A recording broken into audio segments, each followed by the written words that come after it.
ফোনে দুটি সিম কার্ড আছে কিন্তু যে সময় কল করতে যান দুটি সিমের একটিও দেখায় না। এই সমস্যা কিভাবে সমাধান করবেন? এখানে আপনারা দেখতে পাচ্ছেন আমার মোবাইলে কিন্তু এখানে দুটি সিম দেখাচ্ছে।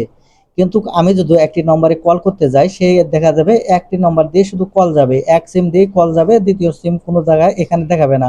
অর্থাৎ এখানে আমার এখানে দেখাচ্ছে দেখতে পাচ্ছেন আমি এখানে যদি কল করি তাহলে ডাইরেক্ট কল চলে যাচ্ছে। এখানে সিম 1 বা সিম 2 দিয়ে যে আমি কল করব সেটা দেখাচ্ছে না।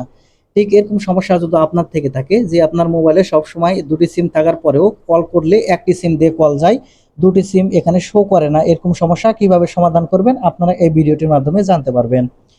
তো মূল ভিডিওতে যাওয়ার আগে আপনার কাছে ছোট্ট একটা রিকোয়েস্ট করব, ভিডিওটিতে একটা লাইক দিয়ে দিবেন আর চ্যানেলে নতুন এসে থাকলে চ্যানেলটিকে সাবস্ক্রাইব করে সাথেই থাকবেন, কারণ প্রতিনিয়ত এরকম ইম্পর্টেন্ট ভিডিওগুলো আমাদের এই চ্যানেল থেকে আপলোড করা হয়। তাহলে চলুন সম্পূর্ণ ভিডিওটি মনোযোগ সহকারে দেখতে থাকুন কিভাবে আপনাদের মোবাইলে দুটি সিম থাকার পরেও দুটি সিম একটিও শো করে না এই সমস্যা সমাধান করবেন। তাই আপনাদের মোবাইলে দুটি সিম থাকা সত্ত্বেও সিম কার্ড শো করছে না এই সমস্যার সমাধান করার জন্য আপনারা সর্বপ্রথম আপনাদের মোবাইলের সেটিংসটি ওপেন করে নেবেন। আপনারা এখান থেকে সেটিংস ওপেন করে নিলে উপরে বা নিচে যেখানেই হোক আপনারা এখানে নেটওয়ার্ক অ্যান্ড ইন্টারনেট সেটিংস পেয়ে যাবেন। আপনারা এখান থেকে নেটওয়ার্ক অ্যান্ড ইন্টারনেট সেটিংস যেটা পাবেন এখান থেকে নেটওয়ার্ক অ্যান্ড ইন্টারনেট সেটিংস এখানে ক্লিক করবেন। নেটওয়ার্ক অ্যান্ড ইন্টারনেট সেটিংসে ক্লিক করলে এখানে আপনারা পেয়ে যাবেন সিম কার্ড অ্যান্ড মোবাইল নেটওয়ার্ক নামের একটা অপশান। আপনারা এখন এখান থেকে সিম কার্ড অ্যান্ড মোবাইল নেটওয়ার্ক এই অপশানে ক্লিক করবেন।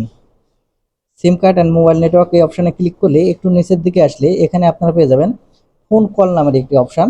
আপনার মোবাইলের সেটিংস অনুযায়ী এটা উপরে বা নিচে যে কোনো জায়গায় থাকতে পারে, এখান থেকে আপনারা খুঁজে বের করবেন। তারপরে এখানে আপনারা ক্লিক করলে এখানে আপনারা দেখতে পাবেন দুটি সিম কার্ডে কিন্তু এখানে দেখাবে।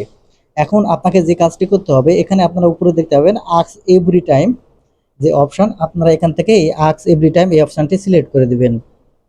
সিলেক্ট করে দিলে এখানে আপনারা দেখতে পাবেন ফোন কলের এই জায়গায় নিচে লেখা দেখাচ্ছে আস্ক এভরি টাইম।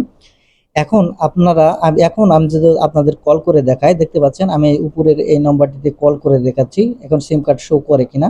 দেখতে পাচ্ছেন আমি এখানে কলিং বাটনের ক্লিক করার সাথে সাথে এখানে আমার যে দুটি সিম কার্ড আছে দুটি শো করছে।